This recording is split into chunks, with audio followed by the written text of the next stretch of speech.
E o brasileiro quer comer. Sabe, segundo os dados do Ministério do Desenvolvimento Social e Combate à Fome, tá? Que foi divulgado pelo portal Gazeta do Povo, do começo do governo Lula, presta atenção nisso aqui, do começo do governo Lula, em janeiro de 2023, até julho desse ano, 2024, o número de famílias vivendo nas ruas no Brasil passou de 194.300, então era 194.300, pulou para 291.400, ou seja, quase 100 mil pessoas a mais em um ano e meio. Em março desse ano, só com 15 meses da terceira gestão de Lula, o aumento do registro de famílias vivendo nas ruas do país já havia superado o crescimento observado em todo o governo Bolsonaro entre 2019 e 2022, mesmo com um período longo de pandemia. O maior aumento mensal no atual governo Lula foi registrado em dezembro do ano passado, quando 10 mil novas famílias entraram para a lista de população. Não é de rua, né? Livre. De habitação livre. De área livre. E detalhe, do outro lado, enquanto isso acontece, o BNDES, que é o Banco Nacional de Desenvolvimento dos Estados Socialistas, distribuiu um benefício médio, ou seja, um bônus médio de R$ 129.900 a cada um dos seus funcionários por meio do Programa de Participação nos Lucros e Resultados.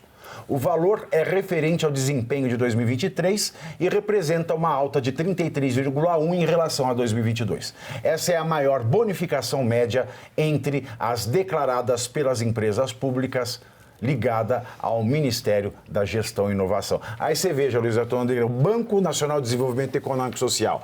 Qual é o lucro e o resultado do desenvolvimento econômico e social? O desenvolvimento econômico e social retrocede e o bônus dos Marajás sobem. Exatamente. Portanto, você que sonha em prestar um concurso público, o do BNDES é um dos melhores do país. Porque você ganha de bônus lá e todos os anos eles pagam bônus. Se dá prejuízo, tem bônus. Exatamente. É tudo bônus. Tudo bônus. É um dos melhores empregos em estatais que existe no Brasil. BNDES. Então, concurso público é muito concorrido. BNDES. O bônus é seu e o ônus é todo do público. Boa.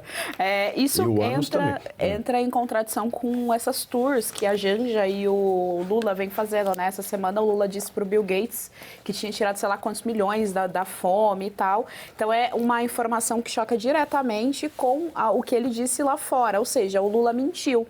E aí eu quero perguntar se isso não vai ser considerado fake news, se ele não vai entrar em inquérito, já que ele internacionalmente está dando um dado mentiroso em relação à nação brasileira. Pela lógica do Alexandre de Moraes, sim, ele teria que entrar em algum tipo de inquérito, responder criminalmente por isso, porque ele mentiu e é claro que ele sabe desses dados. Não cometa esse pecado que você cometeu. Qual? Pela lógica do Alexandre de Moraes.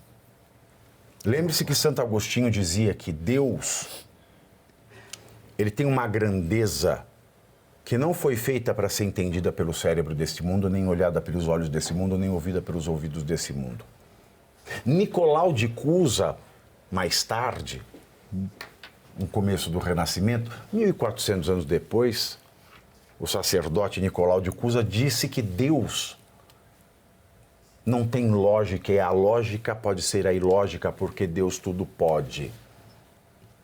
E quem tudo pode não precisa obedecer à lógica. Então não há lógica para Alexandre de Moraes. Levando em consideração que ele se considera Deus. Mas não vai entrar em fake news, sabe por qual razão? Porque um dos pesquisadores do IPEA já disse que esses dados decorrem de estar colocando elementos do momento que houve um represamento das informações sobre os maiores moradores de rua do período Bolsonaro. Ok?